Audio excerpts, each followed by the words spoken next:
Hi, it's Beverly Cole, and today we're going to make a couple cool cards using my newest stamp set. This is a new digital stamp set which you can find in my Etsy shop called the Artsystamper shop.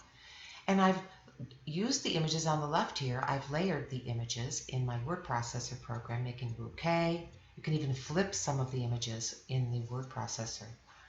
Like Word, or I use OpenOffice. And on the right, I have extra images printed out just in case I need them. I really don't have any idea what I'm going to do with these two cards. I'm kind of winging it right now, but that's pretty much what I do. So here I have everything I need for mistakes or layering. These are my two cards on this side, and they are going to be matted on some cardstock, so I'm cutting them a little at a time to center my images and make them close as I can get to a 1/4 inch measurement, so that when I make my mats I can measure easier. I take my time not cutting off too much on each side because I have made mistakes where I've cut too close, and then you really don't have a nice centered image and your card gets smaller and smaller. So I take my time. I suppose I could measure all of this ahead of time before I print out, but this is what I prefer to do. After I cut out my two cards, I'm going to cut out all the extra images so that I can keep them together with the card they're meant for. I'm making two cards, so I want to make sure I have my stuff together for each one, so I don't mistakenly use an image on the wrong card. Not that that would be the end of the world, but I did plan them out, so I'd like to continue with my plan. So I'm putting them in two piles. And you can see here how I flipped that one silhouette so that they face each other. You do that in your Word program or in Publisher or whatever program you're using to lay out your stamps. Like I said, I use OpenOffice. So we're going to start with this card. And the first thing I decided to do after some thought was to use an embossing folder, and you can see the pile of them I went through trying to find the right one. And when I found this one, I thought it was just perfect, especially since we have flying butterflies and it kind of looks like their paths. So I opted to use some embellishment mousse in 3 colors, and they work beautifully to pop out the embossed images from our background. They blend beautifully. And if you haven't used these, really give them a try. They're really fun to use. And if you have any questions, just ask and I'd be happy to help you. So I have some spring green, some yellow, and a nice powdery blue color. And you'll notice when I put these away that I don't know if I'm showing you. Yeah, I do show you. I spray a little water. That's what I'm doing here, into the embellishment mousse, and then I cover them tightly to keep the moisture in. Some people like to keep the foil in there. I don't prefer that method. I like to be able to have that wide open jar to use. So here you'll notice that as I put the mousse over, which is acrylic and it is opaque, if you paint with it, it's opaque. So a little at a time like this is a bit translucent, so you can see the images, but they've been pushed to the background, and you'll see what I mean in a minute. I'm cutting out my butterflies. I'm going to make one butterfly 2 layers high, and then the smaller one only 1 layer. Now you can see how that flower is kind of pushed back as we add those nice dark butterflies. The one, like I said, that's going to be 2 layers, and I'm going to use some dimensionals to pop them. But first I'm going to use some black ink to go around the edges, and this is distress ink. You can use any kind of black ink. Just remember to wash your hands after you get that black ink all over your fingers so you don't get any fingerprints on any other part of your card. I tried using that tool there, but it's easier to manipulate them with my fingers. So I washed my hands, and now I'm using my favorite dimensionals, which come from Stampin' Up. They're just my favorite. I can use every bit of them, even the edges that are left over, which I actually did use on the back of my littler butterfly. But because they're white, unfortunately, I used an alcohol marker. This is a Prismacolor black alcohol marker. Any black marker would do, I would imagine, that you're comfortable using. And I'm coloring the edges of that white dimensional that I used, because I don't want to see white between the layers of my butterfly. So those are done, and now I'll do the other one, because this is going to be 2 layers, so I need to have an extra dimensional between the 2 pieces. And then I have a piece for my smaller butterfly, and all of those need to be colored. Be careful you don't work over your card like I'm doing, because if you drop that on your card and there's some wet ink somewhere, you don't want to get it on your card. Do as I say, not as I do, I guess. Now peel off that embellishment back, and I place this right over the other image of the butterfly. And like I said, these are perfectly matched. Just be careful when you cut that you cut carefully and don't cut any black off, so you can see the dimension. And now I'll add the other one. And already those butterflies look much closer to us than the flower, because the flower is pushed backwards. Now I'm going to use some clear glitter Nouveau drops, crystal drops, and I'm using that on the Queen Anne's lace to give it some sparkle, and I'm not trying to cover every single little part of it. I'm just dabbing it on, most of it, where the flower is basically, and not all the little stems. And when this dries, it will be clear, and all you'll see is shine and sparkle. Now for the rest of the cards, images, I always check to make sure that they're flowing well, by the way. That's what I'm doing up there at the top of the page. I'm putting little dots of just clear Nouveau drops on the bigger and medium-sized dots from the embossing folder. I'm not bothering with the teeny weeny tiny ones, and also I'm not concerned with the ones that are right where the sentiment is, because we're going to cover that with a band of some kind. I haven't decided yet what. So after you do this, you want to put your card aside and let it dry. You can't really work on this one until those dots are dry.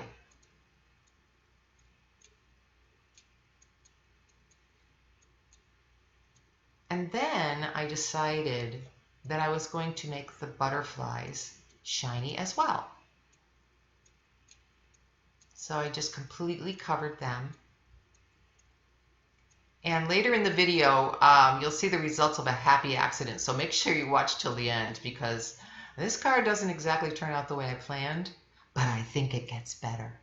So I'm going to put that one aside up there in the left top corner to let it dry. And I'm working on the second card, which is the bouquet of wildflowers, which I'm really pleased with. When I piled these stamp images on top of each other and moved them around a bit, I really had fun with them, and they really look cute.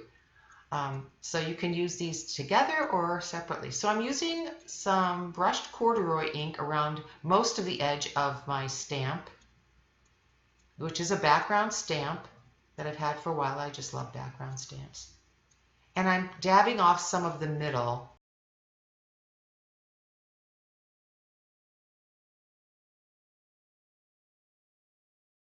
I put a piece of scrap paper over there so that I could really rub that. You don't want to rub your fingers on the ink.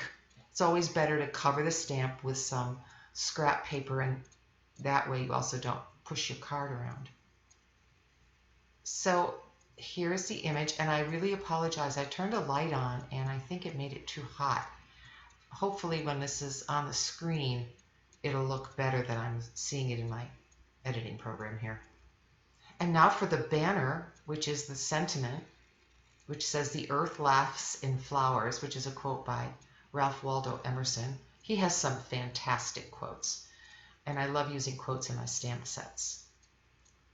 So now I'm using another background stamp. This is a Friendship Dictionary stamp, and it's not mounted, but it doesn't matter because I'm just going to ink this up and leave it laying like I did the other one, and I'm going to put my banner on top of it. So you have some larger print and some smaller print on the background. This is a little bit larger, and I did use the antique linen on this one, which is what I used in the center of the main image. So this will be lighter. And I'm so sorry about the light. I hope I'm apologizing for no reason here, but boy, on my editing program, it looks hot, and I don't know how to fix that. So I'll just have to be careful with my lights. Now I'm using, of course, we want to, since this is a vintage look card, and I love vintage, I'm inking the edges to make it look more, make it look older. And I also love to use vignette, where you darken the edges and the corners. I do that in my collage too. I just love doing that. It has a lot of dimension and more interest. And it frames the image. And on this one, I'm just doing the edges. But before I do them, I realized I really need to trim this thing down. It's awfully fat. So I'll put the ink aside. Now I'll trim this down to about 1 inch. And once I have it the size that I need, now I can ink the edges. Of course, I have to, before I ink the edges, I'm going to make it fit across the card the right size as well. So that's what I'm doing here. Trimmed it a little bit more, a little at a time. Like I said, if I'm not sure of the measurements, sometimes they get a little off. So take your time and make sure that you don't cut it too short. Now I'm going to ink the edges with the lighter color ink. I think I may use some darker color ink as well.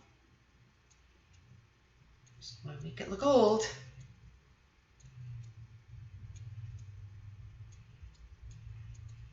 So that will fit. I'm sorry I'm off camera. There. It goes right across my bouquet. And it looks a little plain to me. So I decided to take a piece of my tea-dyed actually, lace that I tea-dyed, and some Fabrifix glue, which is great for ribbon or any kind of fabric.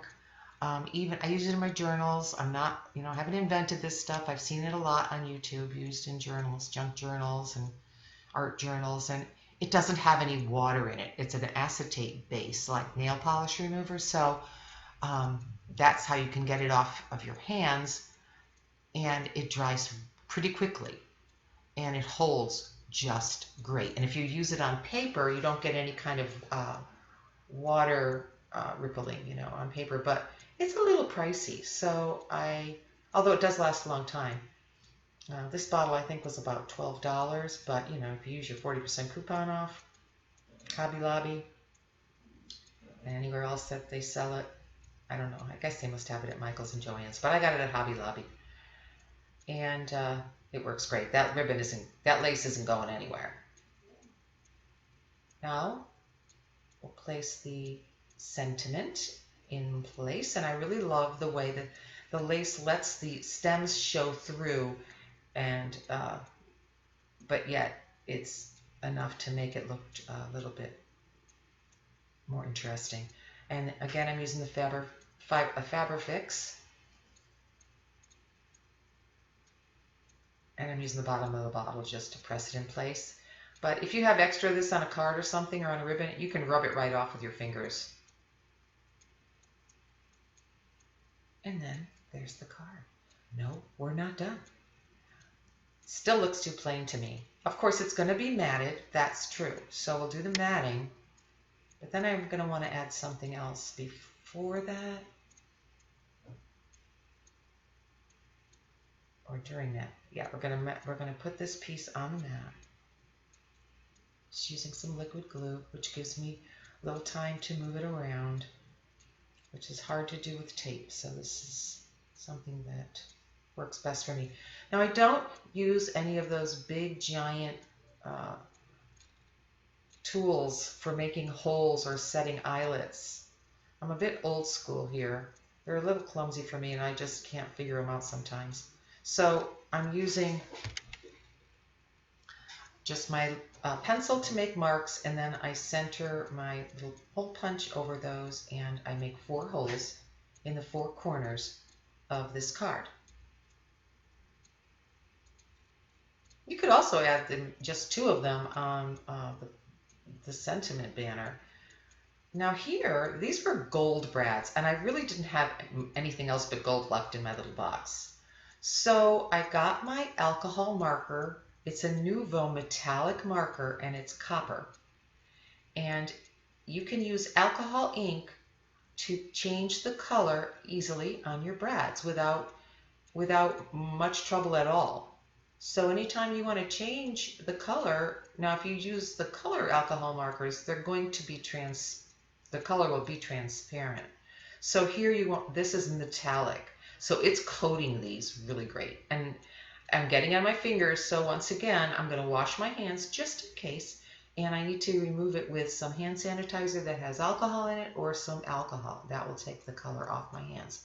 The color isn't going to really come off these unless you know, get them wet with some hand sanitizer, or it might wear off if you rub the card enough on a another surface, but they just look perfect and the color stays just fine.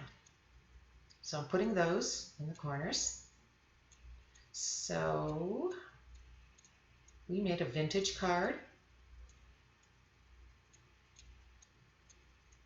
and this is a craft card that I mounted it on, and then that'll just go on a card backing. Okay, now back to the first card. I don't know if you noticed, but when I put this up in the left top corner of the screen, I laid my ruler right on top of it, and it kind of messed up my butterfly.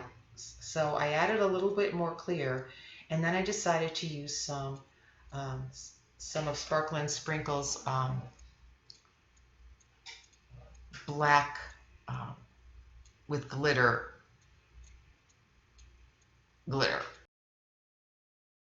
And the last thing I decide to do is to make 2 little fake brads with some black Nuvo drops. And here's our beautiful cards. So be sure to visit my shop and pick up my stamp set. It's waiting for you there. And hit the bell, and please comment below. Subscribe. That will really help me out. And I'll see you in the next video.